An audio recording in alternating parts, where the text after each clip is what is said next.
Good afternoon and welcome to the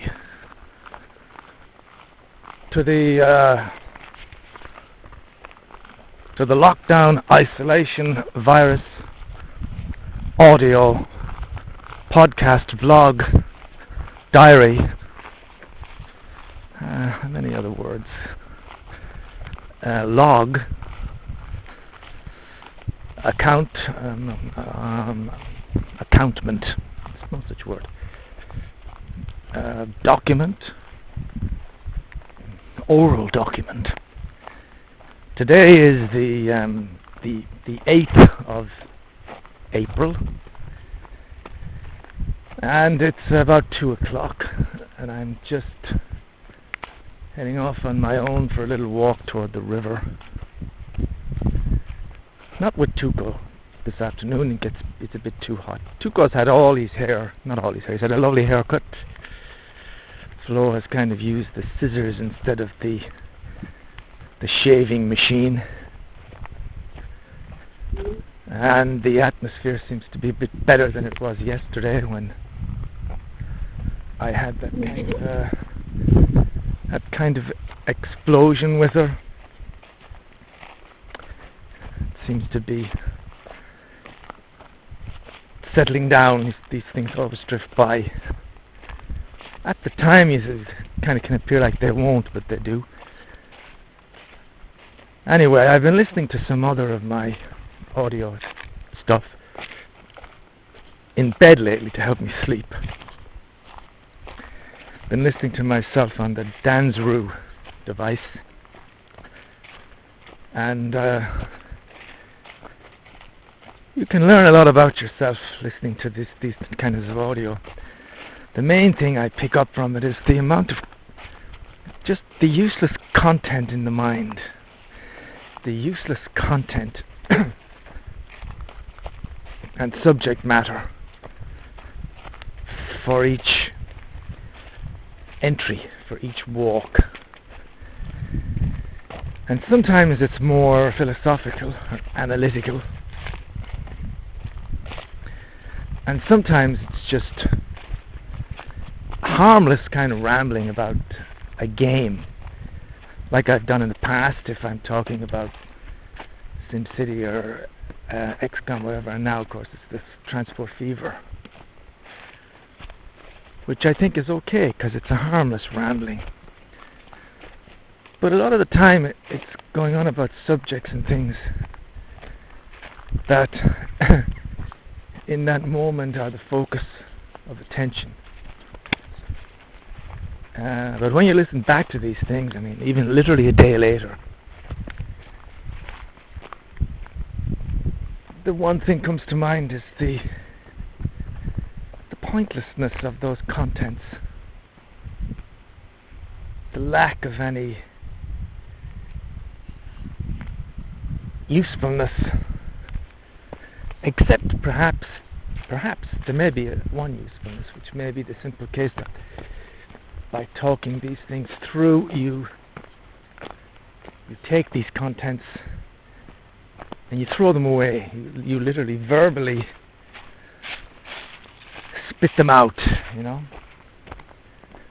And so they're not left to kind of linger in the consciousness somewhere. They're continually been given out.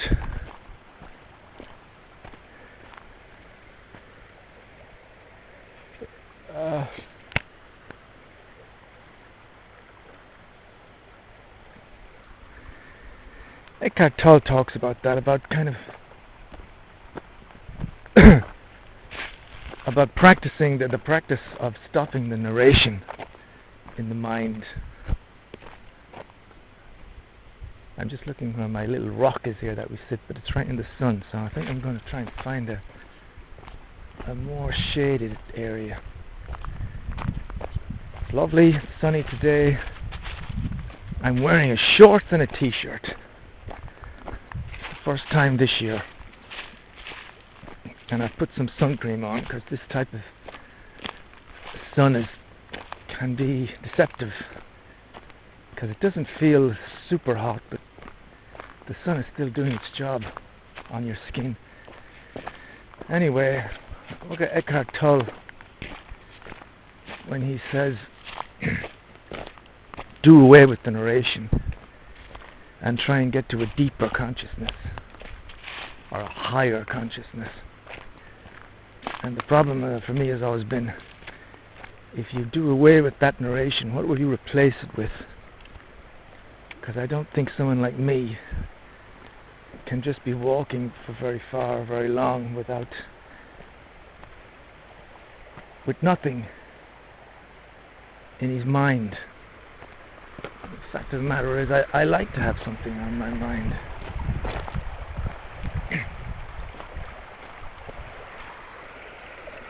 I like to be contemplating something, talking about something. I find it relaxing.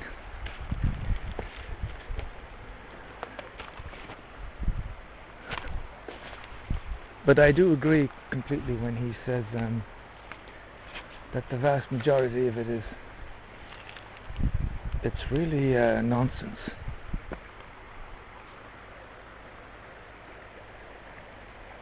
Absolute nonsense.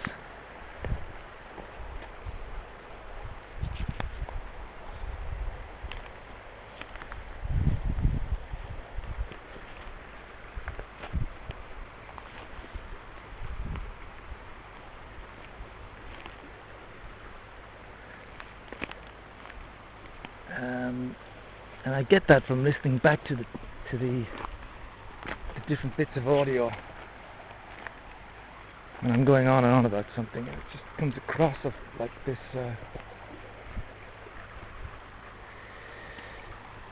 kind of small-mindedness. Could you say small-minded?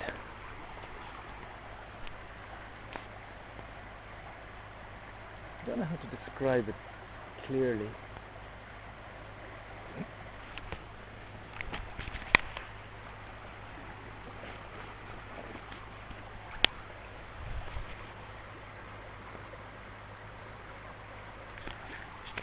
It's kind of like you listen to this guy who happens to be yourself, and he's going on and on about something which is maybe slightly troubling. This is when it's not the game or anything. This is when it's, let's say yesterday, when I would have been going on and on about the situation between me and Flo, or before maybe the situation about a planned trip to America. And you see this little guy almost like one of these ants with a slight bubble around his head. That's me, you know. Locked into this contents of this small bubble, which when you listen back to it, it seems so irrelevant and pointless. And I end up thinking to myself, okay, you don't want to stop talking about everything. Maybe it's too difficult to just walk along, and I can understand it to be easier for Eckhart Tolle because he comes across as the kind of guy that could just contemplate a tree and not say anything. But let's say in my case, I want to philosophize about something. Well, you kind of think, couldn't you take yourself out of this very small bubble of nonsense that you seem locked in?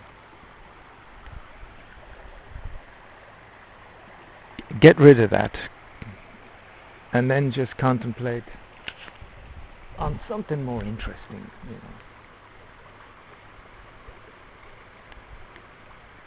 Not just more interesting, but more healthy. Something that's going to generate a good energy. Something that's uplifting, thought-provoking in some way. But not the constant constant circular activity of a useless subject which really just deserves 2 or 3 sentences and no more. So that's what I find when I listen back to most of my stuff. I see this guy obsessed with a tiny, tiny little thing. And you kind of say, why don't you just throw that away and enjoy the day?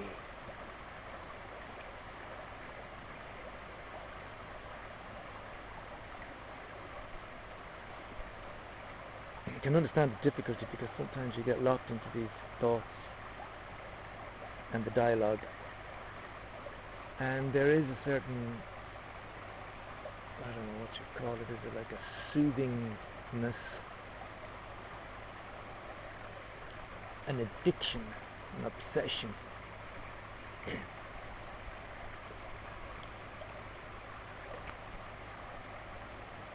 But when you listen to it back, for all the world, it seems like small-mindedness.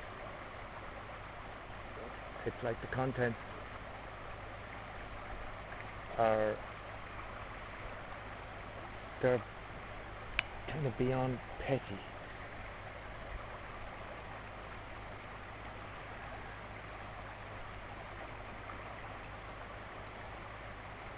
So when Toll talks about the narration, I will understand it as that.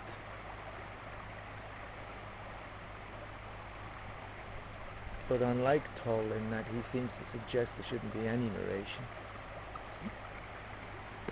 I'd be more inclined to me to think, well, if I could find a higher narration, if I could be more attuned to that deeper, higher consciousness he talks about,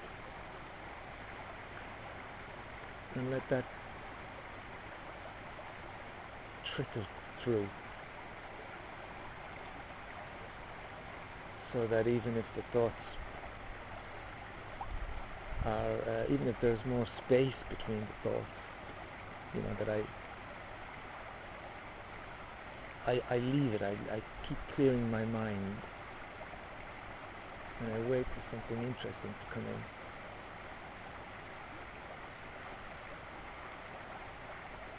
I've just seen a guy and his son looks like a little boy and a big dog. I think the boy has got a fishing rod.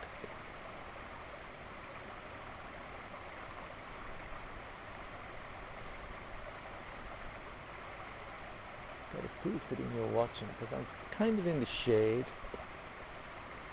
And I'm wearing my green shorts and a darkish kind of t-shirt, and so I feel I'm blended in very well here to the surroundings, except for the red hat. Let's just take that off.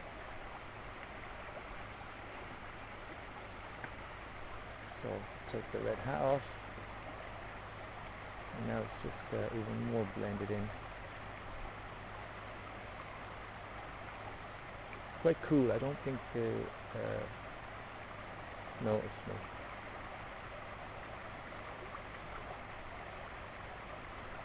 Maybe they do. This is what you could do with the binoculars. Now they're walking toward me, but they're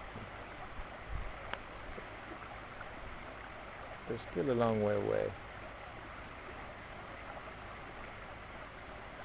And in front of me I've got some very deep waters.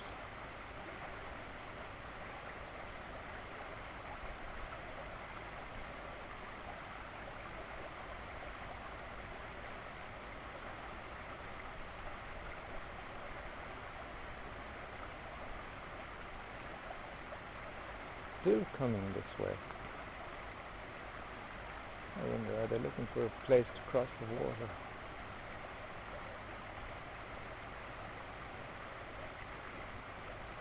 No. Oh, the gone back outside.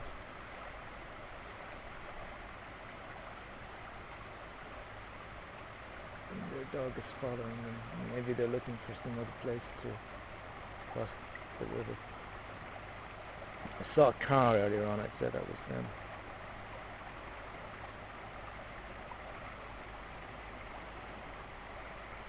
Let some decent thoughts trickle through from a higher, deeper place.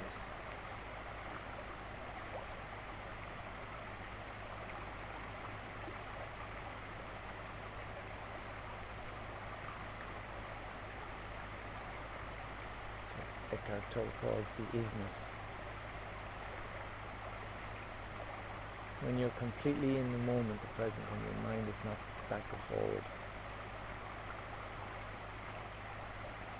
When you're not speculating, when you're not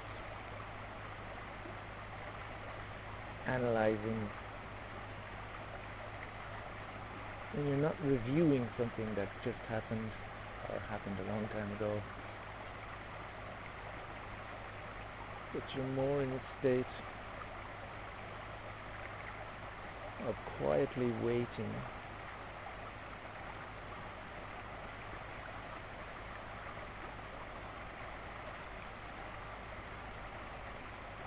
for something of a more useful nature to come through. And let's say the condition of it is that it can't have anything to do with past events, and it can't have anything to do with some future worry. In fact, it can't have anything to do with a negative state at all.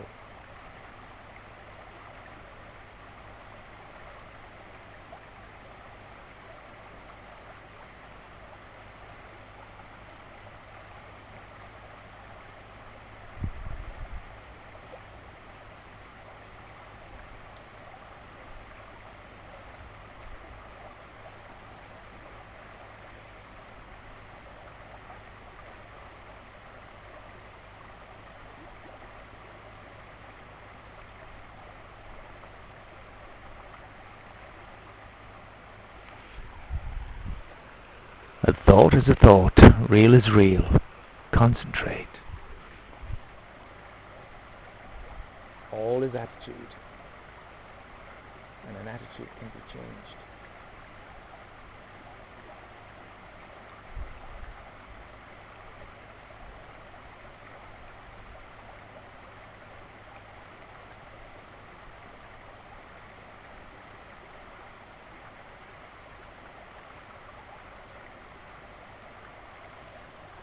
I'm going to switch off for a moment so that I can practice this, because obviously it's not much point in just having this running if I'm not going to be saying anything. I shall be back later.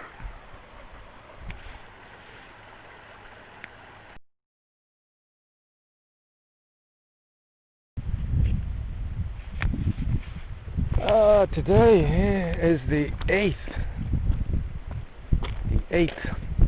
of April, and it must be nearly 2 o'clock in the afternoon.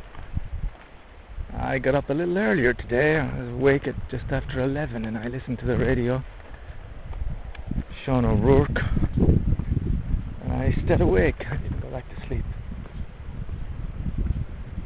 so that's good. I may be able to get to bed a little earlier tonight. I wouldn't mind getting back on a little more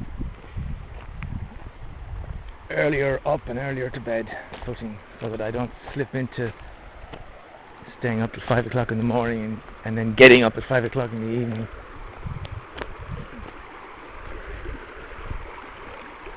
God, I keep forgetting to bring a bottle here. This water just looks beautiful.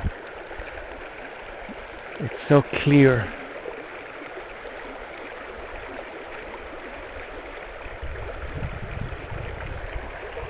Flo says, oh, there might be some rubbish in it from sheep or whatever. But I think the fact that it's going over all these rocks is purifying it. And it is really pure here. But I keep forgetting to bring something.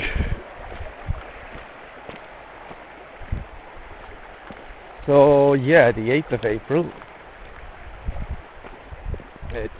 It's Thursday. I may take part in a meeting tomorrow.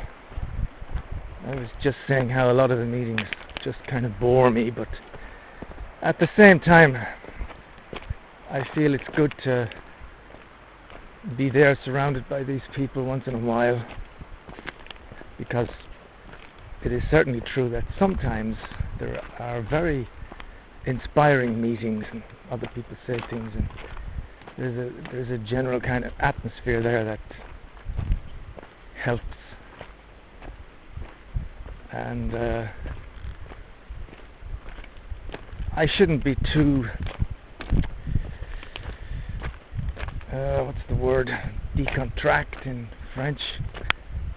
I shouldn't be too easygoing about the fact that this is a difficult time for a lot of drinking problem people, alcoholics, because well, it just is a situation that could lead to certain temptations which might not be there as much with the normal routine. You know, people have got a lot of time on their hands, and maybe some of that time they'd be doing something else, and now maybe they can spend some of that time thinking about, wouldn't it be nice to get away from it all for a while, you know, mentally.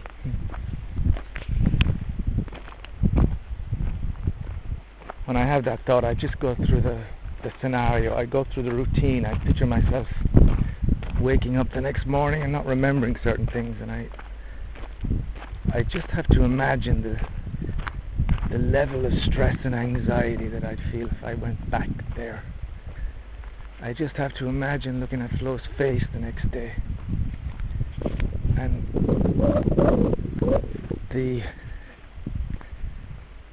the anxiety and the grief that would be etched on it. And going through the scenario to me has been a fantastic help, because it just takes that temptation and it kicks it out of the park, so to speak. You know, when I just think of so you're going to go and you have a drink and you'll be high as a kite and you'll be playing with the gods for an hour or two, wonderful, but then what about the next day? And when I think of that, it's like, is it worth it for whatever you had? Which may or may not be. It could be nothing. And it's always a resounding no, nothing is worth that feeling, that dreadful feeling the next day. And for me, the first time in 6 years, putting everything back to the horribleness, no. That's all I have to do. I sense Flo being a bit depressed over the last few days. Don't really sense it, I know it, because like I think I said yesterday, the day before, we had that kind of altercation when I kind of blew a fuse myself. And even before that and after it, I can sense she's quite down, I think. Not all to do with me. I'm sure that's the way she's going to see it. If I say you're down, I guess it's just the situation, blah, blah. She's going, no, it's you. It's all you. If it wasn't for you, I wouldn't be down. It's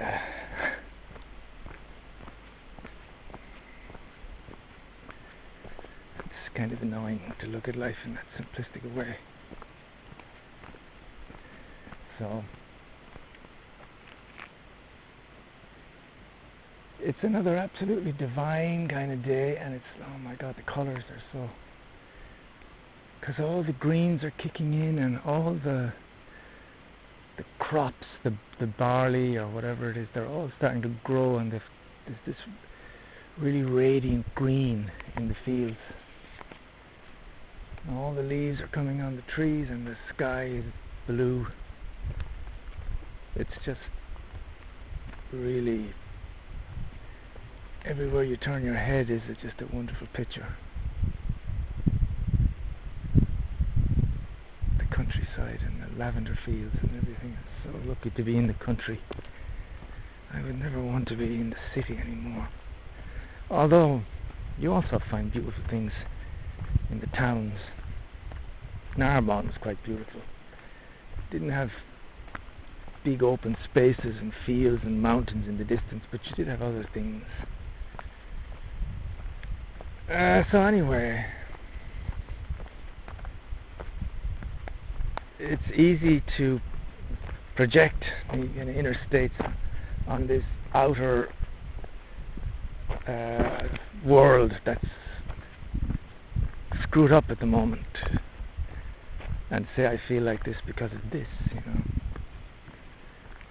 And I was saying to myself,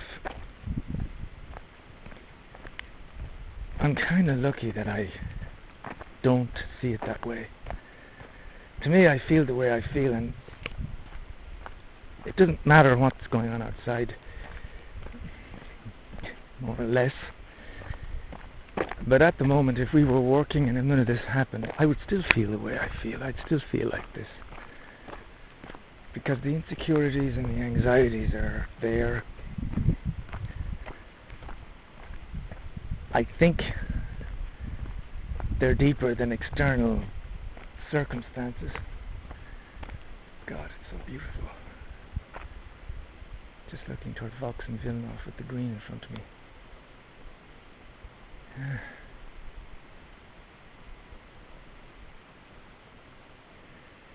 There's something about the view of Vox and Villeneuve from a distance. It just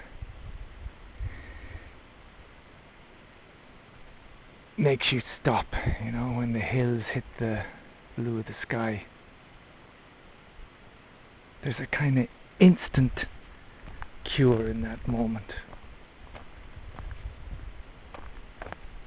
There's this feeling I'd love to just soar into the heavens and over the hills, and somehow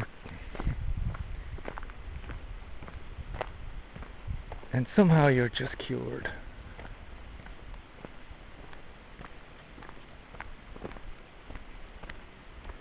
Anyway, what was I saying? Yeah, that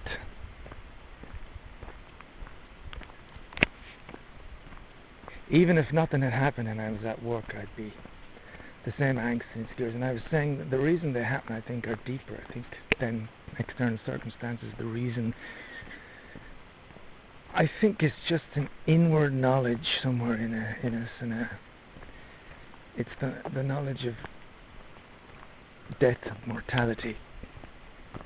Not because of a pandemic or because it doesn't have to be. It's not because of a specific thing. It's in general. You know. Just because this pandemic finishes doesn't mean people are going to live forever. I think that's where it comes from. Inside somewhere there's a constant, if you like, there's a constant meditation on that somewhere there. And it comes to the surface at some times.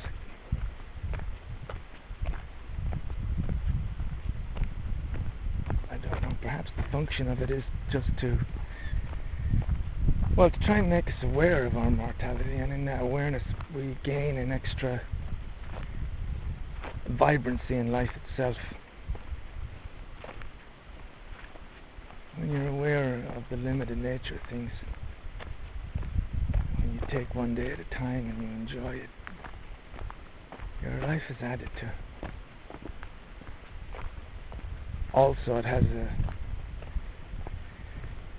has a calming effect on all the trivialities in life, which is kind of just about everything in a way. Because you think, well, none of that shit matters. I mean, I'm just here for a while. I don't know anybody who lasted forever. At least it's not in the public domain, if such a thing exists. And so these anxieties and things, they may be a way of helping the person to grow, to escape as well, to escape from the ties that bind, by thinking of that bigger and yet very kind of simple picture, you know. You're here, you're not here forever. You're getting older as day passes. So don't be stressed out about this and that. It doesn't really matter. The only thing that really matters is how do you come to terms with the end? Something like that. And that unconscious knowledge gets to the surface sometimes, and it's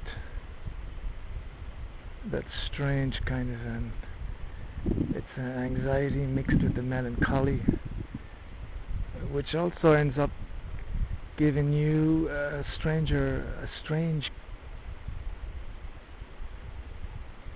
deeper perception, I suppose, into the world around you.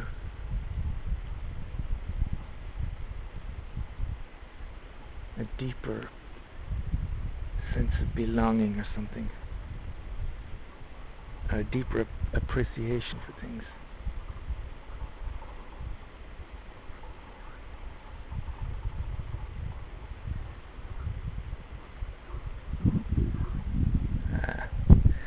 And on top of all that, you've got the very noisy frogs. Amazing.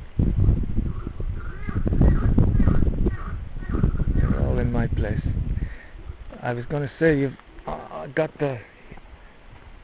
and it's a mysterious thing, the healing power of nature, of the trees, of the sky, of that Vox and Villeneuve in the distance,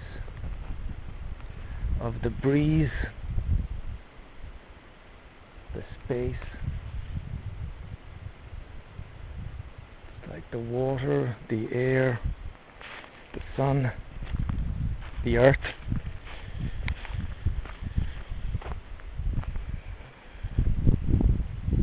And it's a wonderful healing because it's not something you have to be conscious of or dwell on. I just know it happens. I just know it happens. I can feel it. I can feel it happening as I walk. There's a resurgence. There's a stronger fortitude. And you don't have to drag it out of nature. You just have to let it happen.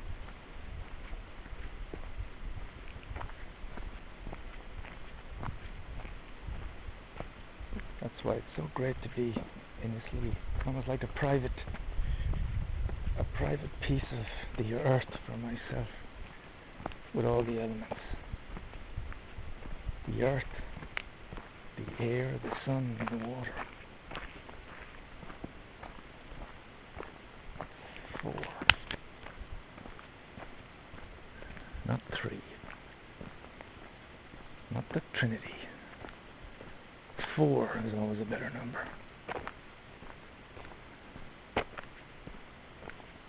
I'm 7 for some reason.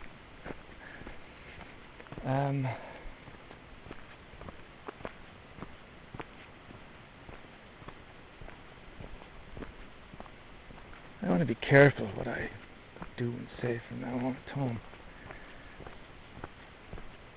Because no matter what I say and no matter how sometimes it's beneficial to be able to let rip a little bit, I think I would prefer not to. I prefer to be more controlled, because it's not easy, this flow, for anybody. And so if somebody acts a bit down or moody or odd, I've really got to give them all the space and time and help, if possible, that they need. And no, it's not like personal. It's not because of you. It's the reasons people feel the way they feel are far more important reasons than me. It's just, I'm just a footnote to the problems people feel, because they're much deeper. Everybody's grappling with the same thing I've been talking about. I don't think most are aware of it, and I think it comes out in different things. How do I solve it? Well, if I could get back to my routine, I'd solve it. If I could go on holiday again, I'd solve it. If I could go and meet all my friends, I'd solve it. The fact of the matter is that this particular problem is not solvable. The one I was talking about earlier. It's simply not solvable unless you surrender to the inevitable, accept the inevitable, and in the acceptance perhaps you can take away the fear and the anxiety from it, and in that way perhaps you can cure yourself from it. But the actual situation is not, it can't be taken away. We all have it coming, kid.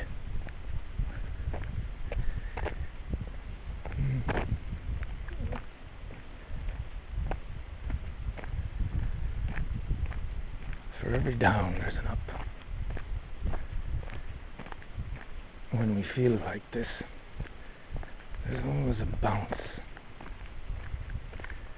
It's always just around the corner.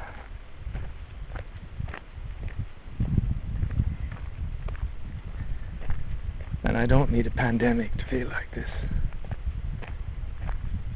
I'm quite capable of feeling like this in the best of times. That wind is probably sounding pretty terrible. And I don't know what the quality is of this audio. I was listening to one last night. It sounded very scratchy. It sounded like I was talking into a machine that had kind of a loose connection somewhere. It was very hissy.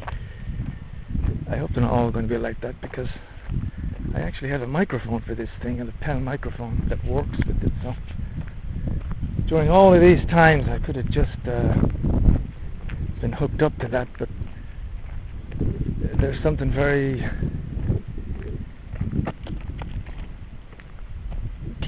I kicked the stick into the puddle. There's something very easy about just taking this little thing and sticking it in your pocket. It's very portable.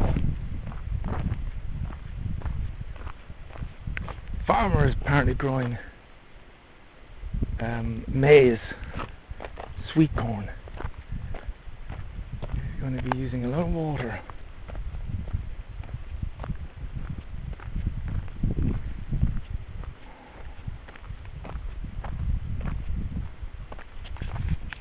Okay.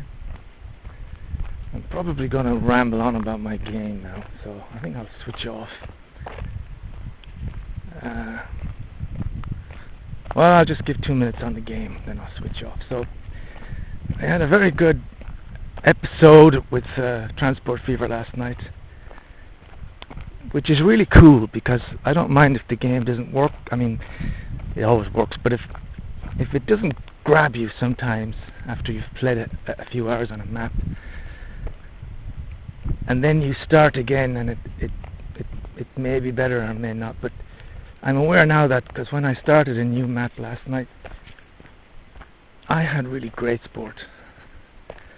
I had a great time. I mean, I was so engrossed. I had these wonderful ideas for transporting stuff. I wanted to have a pee at one point, and I ended up sitting on the chair for about 40 minutes because I was so into something. And the way the town looks, and the way the water is, and the hills are, it's a wonderful map. And so I'm really looking forward to moving on and doing more things with this one, and trying to keep delivering stuff, and it's financially successful at this point. Anyway, I just found that great, because I'm always the most important thing for me with games is the replayability. I don't want to get through a game once and go, I can't be bothered going back to that. And I don't think this game is going to be like that. I think this was the beauty of SimCity. I think I will always love the empty map of this game.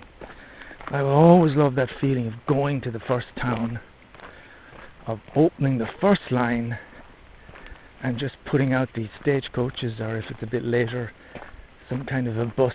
I mean, it can start, it'd be interesting to start in 1960, let's say, as well, when you've got all the stuff available, and just open up with a bus.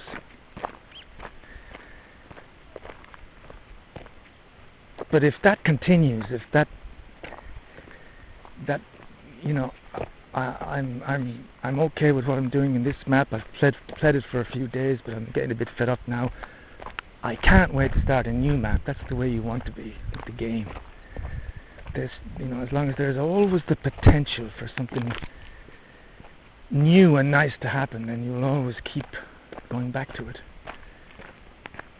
And it can be very relaxing. I mean, you can go with this game slowly, and the amount of content in it, and there's more coming all the time, is kind of endless.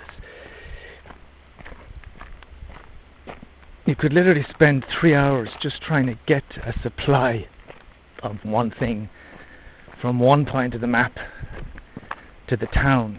You know, you could spend the whole evening on just that one aspect.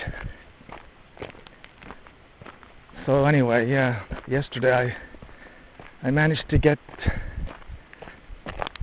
this town Seaford supplied with 2 different types of goods. The second one, I can never remember the name. It's like a little machine parts, I think. It's like a little cog, the symbol. The other one is tools, I think. It's like a spanner.